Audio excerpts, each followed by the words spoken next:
An Australian man is challenging the validity of the federal government's decision to make it a crime for citizens to travel home from India. The news adds to the increasing pressure on the government over this temporary ban, blocking nearly 10,000 Australians from returning home. Let's bring in the Immigration Minister, Alex Hawke.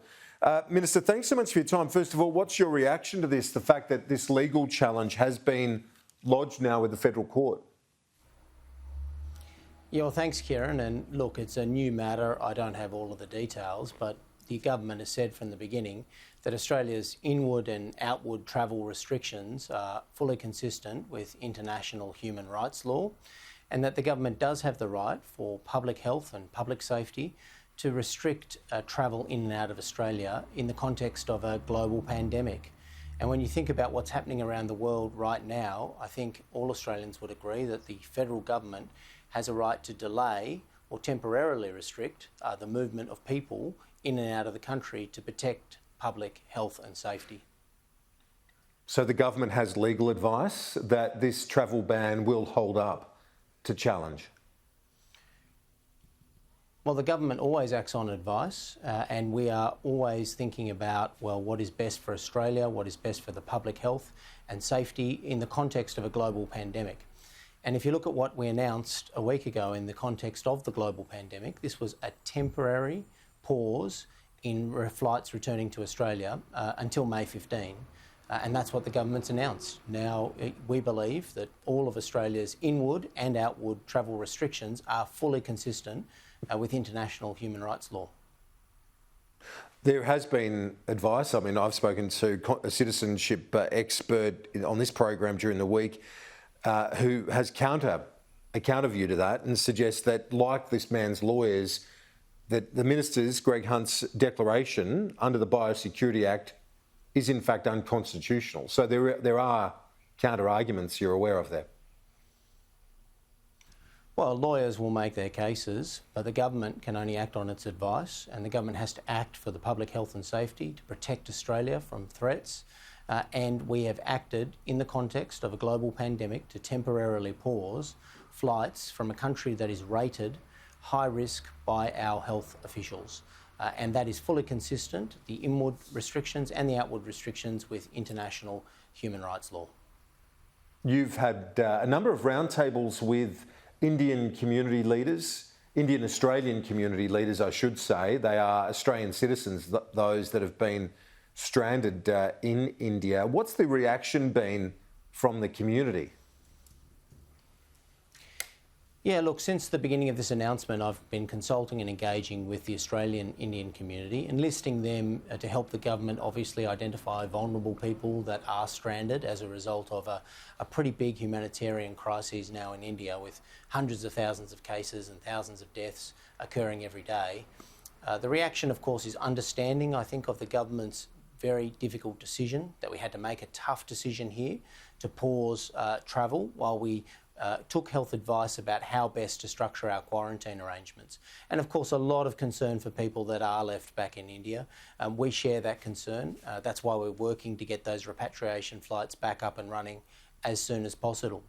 I mean, today I heard from one gentleman in the consultations who had lost, in the course of this pandemic, 5 members of his family in the whole pandemic. And I think that underscores how serious things are overseas, how fortunate we have become in Australia to have protected ourselves from this pandemic. And that's why today, of course, the government sent all of those supplies to India on the request of the Indian government. We have to do what we can to help India through a very difficult time. Is there a concern within the community that you've met with, representatives? I've spoken to a number of them this week. Not all of them are of the view that there is racism underpinning some of this decision, but some of those individuals that I've spoken to here and in India are of that view. Was that expressed to you? No, look, no one that I've spoken to says that this decision was based on race. I mean, there was a concern, obviously, about how it applied to India and why India was rated in the high-risk category. But there is a letter from the Chief Medical Officer, Paul Kelly, that people can read for themselves about why India was the first country to be rated in the high-risk category, and why we had to then accept that advice and deal with the situation with a temporary pause on travel to Australia. Throughout the pandemic, no decision has been made on any racial issue. And I have to say, Kieran, I do think it is very poor of Labor Party people to play politics with this. We're in a pandemic. No Australian government would make a decision based on race when we're in the middle of a health crisis. And I just go back to the gentleman today who told me that throughout the course of this pandemic, he's lost 5 of his own family members back in India. People are suffering and dying. The Australian government has to act to protect Australia and its people, and that's what we're doing, as well as get the mechanisms right with a pretty severe outbreak in India to make sure it's safe to resume repatriation flights.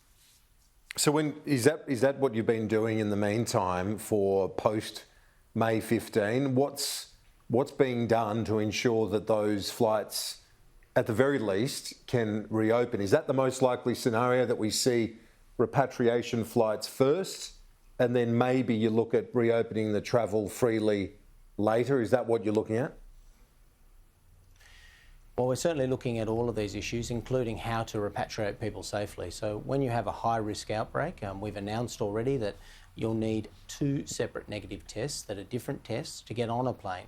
And that's for the safety of those people that are on the plane themselves, for the ports they might be transiting through, and also for our quarantine officials and the success of the quarantine at the other end. So these arrangements take time to renew and get in place. But we also have to think about, of course, how severe the outbreak is in India and what we can do to help them at the same time. So that's what we've done today. You can see we've sent millions of masks, thousands of ventilators to immediately support those Indian people who are struck without hospital or healthcare. It's a very serious outbreak, and we are working to resume repatriation flights for Australians from India as soon as we possibly can. And so is it that sequence that I suggested, that it will be repatriation flights, dedicated repatriation flights first of all, before the open flights are allowed to resume? Well, since the beginning of the pandemic, we've had a priority on vulnerable people in the cohorts that are registered to return. We obviously have to think about that and work with our officials, our post in Delhi and throughout India. People are all over India. There is a mass outbreak. There are people literally dying throughout the country, and we have to make sure we can safely get those people to the repatriation flights and repatriate them here to quarantine safely and deal with it in a way that's sustainable. So all of those logistics are being worked through. We are reviewing the decisions on a daily basis and looking at how we can better get those repatriation flights working. And certainly, you would think when you look at the situation in India, it's going to be severe for a little time to come yet. So we have to keep working. Should more have been done to prepare large-scale quarantine facilities like Howard Springs, to expand that? Should the federal government have done more in that context to essentially prepare for scenarios like this, to get our citizens home?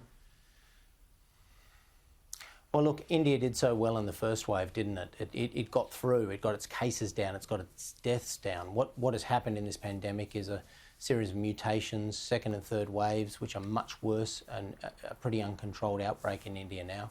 Our quarantine has been through many different permeations. States have had to close quarantines because of outbreaks in Australia.